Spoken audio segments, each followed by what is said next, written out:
Malayo. Oo, yung biyahe, mapagod. Pero pag nakita mo na kung yung nag-aantay sa'yo, mapapawi lahat ng pagod na yun. Kasi, yung literal na pagod, isang tulog lang yan eh.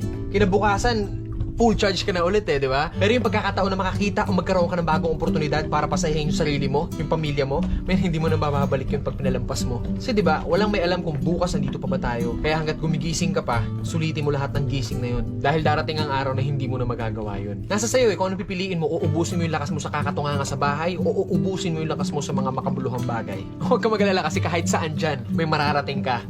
Alam mo na yun. Hindi, ganito kasi yan. Dahil lang alam mong matagal at mapapagod ka, hindi ka natutuloy. Tsong wala kang mararating kung hindi mo pipihitin yung susi sa loob ng ulo mo. Gaano man kataas ang pangarap mo sa buhay, huwag kang matatakot sa pagod at sakripisyo dahil parte yun eh. Hindi ka makakakain ng kanin kung hindi mo sasaingin. Hindi ka makakakain ng ulam kung hindi mo lulutuin. Lahat ng bagay kailangan kilusan mo muna sa umpisa. Hindi tatakbo ang sasakyan kung hindi mo sususian. Kung hindi mo lalagyan ng gasolina, hindi yun tatakbo sa kung saan mo siyang direksyon dapat dalhin.